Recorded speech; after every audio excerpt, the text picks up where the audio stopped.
Hi everyone, my name is Sammy and I hope you're doing well. And if you're not, work on it. I'm sure it's no surprise by my everything that I love Halloween and all things creepy, but I've been finding it kind of difficult to get into the Halloween season this year. Mainly because I was an assistant manager at the Spirit Halloween near me last year and I can't show my face in that establishment ever again out of, I don't know, embarrassment? That doesn't feel like the right emotion, but I am racking my brain trying to come up with another descriptor and I am coming up blank, so embarrassment it is. Another way I love to dip my toesies into the spirits of the season is by watching horror movies. Now, I tend to lean towards the more cult classic type horror movie, like Stepford Wives or Teeth or Scream 3. The movie I'm gonna be discussing today is technically a cult classic because it was originally a box office bomb but has now found its footing and found its original audience that it was intended for. But I believe it has surpassed, quote unquote, I guess you could say, the name cult classic and is just kind of known as a true classic at this point. Jennifer's Body.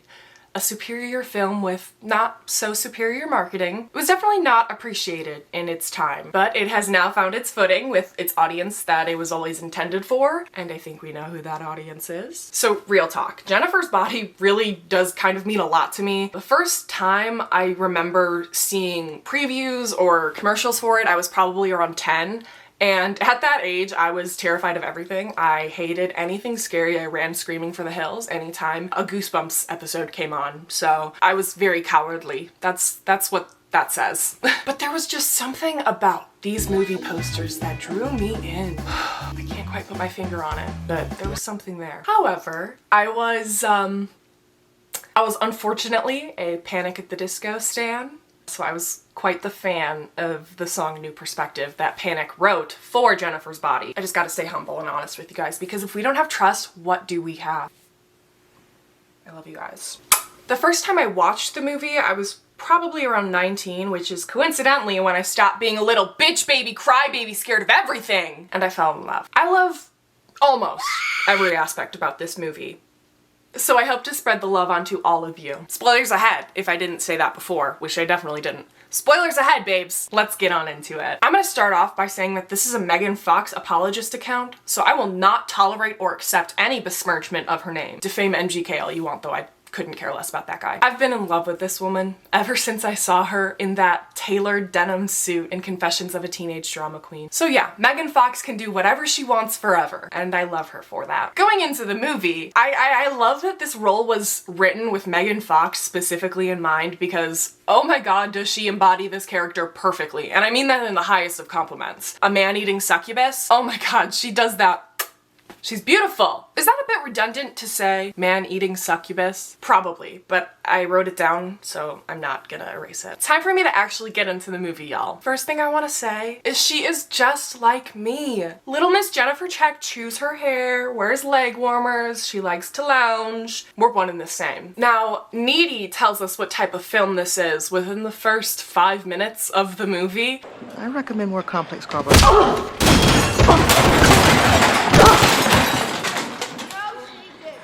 I recommend you shut the fuck up. Now, in my opinion, one of the most underrated shots of the entire movie is when Needy gets thrown into the cell and there's a big X over the whole screen. I always took this as the true Needy, quote unquote, being gone, and this is like a kind of a shell of her former self. It also kind of goes into Jennifer's cute little boo cross out Needy. Boo, cross out Needy. So I kind of took it as Needy being off of Jennifer's list for good.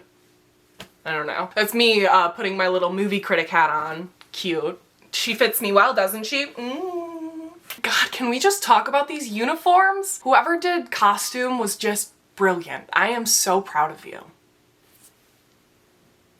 That's for you. Also, I feel like this goes without saying, but Amanda Seyfried is ethereal. I want her to carve out my heart and hold it in her dainty little hand as she grabs me and we float up to her house in the clouds. I want that more than anything in this world. I also want to punch this girl in the face. You're totally lesbian gay. What? She's my best friend. So what if they're lesbians? Let them be! They are hot and in love. I also want to say, this is what realistic friendship dialogue sounds like. Oh my god, I'm so sorry for screaming at you. This is what realistic friendship dialogue sounds like. It's amazing. It's music to my ears. Listen. Hey, Monistat. What's up, Vagisil? You and me are going out tonight? Tonight, why? This is not just exposition. This is giving us an insight into their lives. Jennifer initiating the conversation by saying, hey, Monistat, and Needy continuing the conversation by saying, what's up, Vagisil? This tells us that these girls are friends that go way back. They've had these nicknames, they say these nicknames to each other all the time. I think it also shows us who the ringleader of the relationship is, which tells the audience that it's a toxic friendship. I also think this scene is a good indicator into Jennifer's deep-rooted desires for Needy, and I feel like they're more deep-seated than just friendship. I feel like there's a little bit of lust going on, and I think that's made clear with this specific look. Wear something cute, okay? Okay. If you notice a little bit earlier in the scene, when Jennifer is talking about the band and trying to convince Needy to go to the concert, Extra salty. Plus, there'll be lots of other salty morsels there for you. she's seen talking into the mirror, saying the lead singer is cute, saying the rest of the bandmates are cute. I took this as mirror Jennifer and real Jennifer being two different people. And since we saw mirror Jennifer saying this, it wasn't actually what Jennifer's true feelings were on the inside. Tits were her trademark. Also, tits were her trademark? Girl, we are one and the same again! Jennifer Check is me. I am Jennifer Check. Chip. Needy's stupid boyfriend. He says, those jeans are hella low. I can almost see your front butt. get out of here, Chip. Grow up. One negative thing I will say about my baby girl Needy is she doesn't know who Phil Collins is. Who's Phil Collins? Not everyone fell in love and listened to the Tarzan soundtrack on a daily basis and cried themselves to sleep at night listening into the crooning voices of Phil Collins lull you into a trance as he sings You'll Be in My Heart.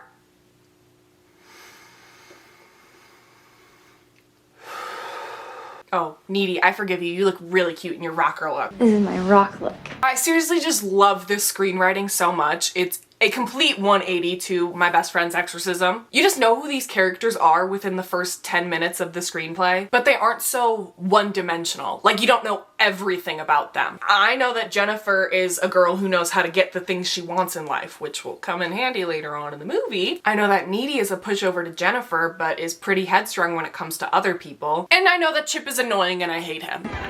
Jennifer Check.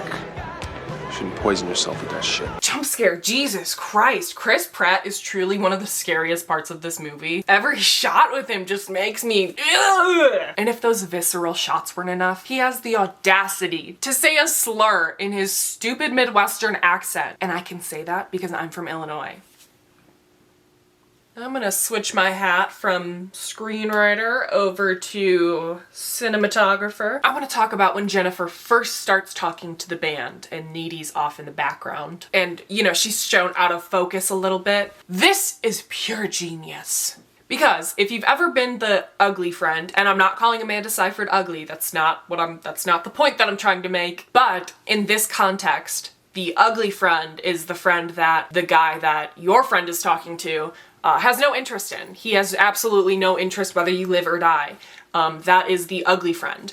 And you feel like you're out of focus. You feel like you're not in frame, which is exactly what Amanda Seyfried is doing in this scene. Let's get into this creepy ass band, y'all. They did a great job at casting and hair and makeup and wardrobe. Like, they look, I don't like them. They make me feel uncomfortable. Everything about them I hate. I hate them. They're so creepy. They remind me of a bunch of Brendan Urie's, just 5 Brendan Urie's, and it's scary. I'm gonna say something controversially brave right here. This is the most impactful line of the whole movie. Right here. I'm here for nothing, so... Excuse me.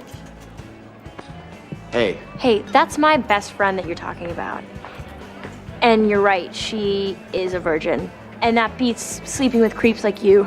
This is the catalyst for the rest of the movie's events that happen. Now, in this scene, Needy is trying to defend Jennifer and save her from these creeps because they're talking about whether she's a virgin or not. Now, Needy, being smart and headstrong, as I stated earlier, overhears this and immediately thinks that this band wants to get lucky with Jennifer. Oh my god, I sound like I am 85 years old. So, Needy goes up to them and kind of doubles down on the virgin angle because she thinks that they don't want a virgin, which coincidentally, if you don't know, this band is full of cult members who are looking for a virgin to sacrifice in order to make their band blow up and become super famous. Now, this is a bit convoluted, I know, because despite Jennifer not being a virgin like what they think she is, the band still becomes super famous, mainly because of the fire that happened the night that they were performing in the bar, and the whole bar burned down and they were kind of painted as American heroes saving people out of the bar. There were only a handful of survivors. It was the band, a couple of random people, Jennifer, Needy, of course, and the foreign exchange student, Ahmet. He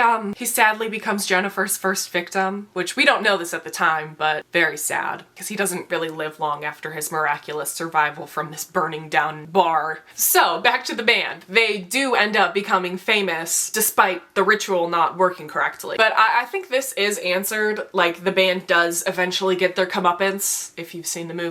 You know, guess what, guys? I'm gonna talk about screenwriting again. I am absolutely in love with the descriptors that Needy goes into when she's on the phone with Chip after she gets home from the tragedy. All the people that fainted got run over, and you could hear their bones breaking, and the people...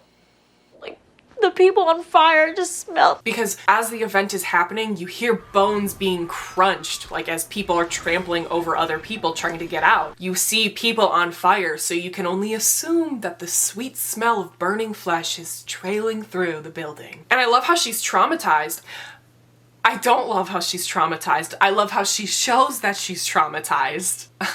Whatever, you get what I'm saying. But she's still the same headstrong character that would do anything for her friend Jennifer, because she jumps into action as soon as she realizes that Jennifer could still be in trouble. This is another, I think, underrated scene coming up, and it's when the doorbell rings and Needy is on the phone with Chip. The camera work switches to handheld, so it adds a shaky, unnerving quality as Needy goes down the stairs. So the unnerving quality that the camera work adds to the scene really helps enhance that. I also love that it's an enclosed staircase, like with walls on either side going down. It makes you feel like you're suffocated. This is also the same angle that was used earlier when Needy and Chip were coming down the stairs to meet Jennifer for the first time before they go out to the bar, except it was lit warmly with orange lights. But now this scene, Needy is still technically going down the stairs with Chip, like he's on the phone, and she's still technically going down the stairs to meet Jennifer. She doesn't know that yet, so it's clever that it's the same angle, but the lighting is switched to cool, like cold lighting with blue highlights everywhere. So it makes it feel like all the life is sucked out of the room. The suspense buildup that follows in this next scene is just brilliant because it gives you plenty of opportunities for a jump scare. Like when Needy opens the front door, when she opens the closet door, when she closes the closet door, when she walks into the kitchen to shut off the faucet. So at this point, you've kind of had 4 scary moments that could have had a jump scare, but there wasn't a jump scare, so the audience, the first time viewers at least, kind of have a teeny sigh of relief, only for Needy to turn off the water and then turn around and boom, there's Jennifer's bloody bruised face. I love this reveal for a bunch of reasons. I think the makeup is great, but that's obvious. I've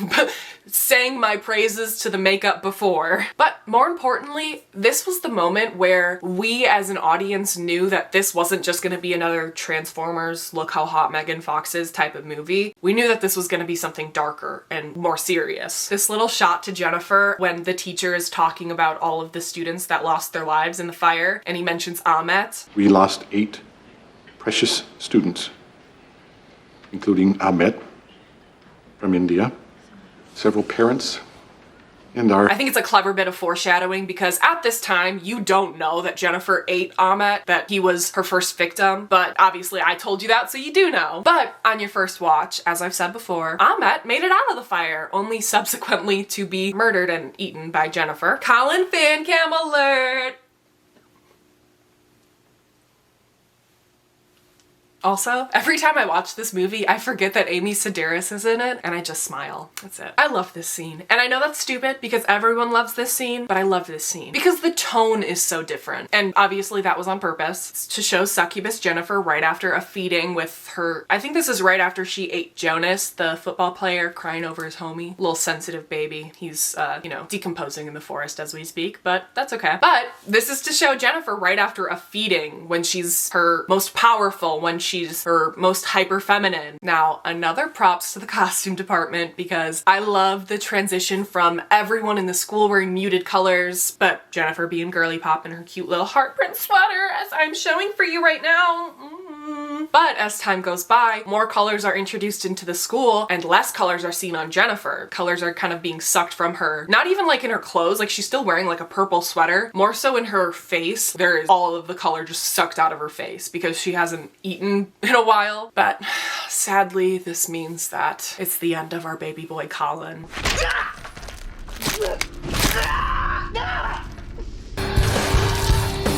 I get it. Like I said, Megan Fox apologist. She can do no wrong.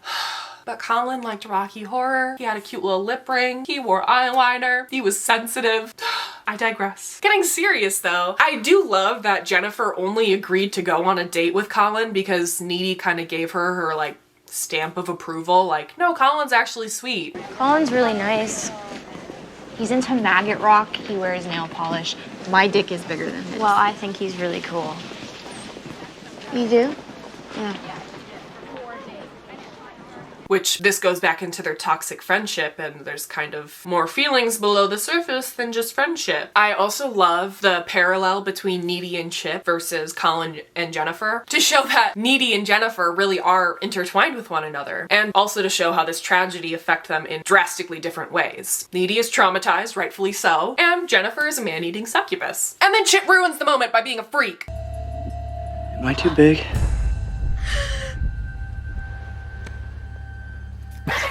Needy is also going through the emotions of feeling something more deeply for Jennifer than just friendship, which is shown in even greater detail when Jennifer kisses Needy. And Needy dives right into it because it's something she's been yearning for so long, and maybe she didn't even realize it until her senses kick in and she realizes that Jennifer is not the same Jennifer. And God, did I say how much I hate this band? I hate this band so much. That was the point. I get it. So I guess they did a really good job at that. I also want to point out this Maroon 5 quote for topical reasons. You want to be a big loser, or do you want to be rich and awesome like that guy from Maroon 5?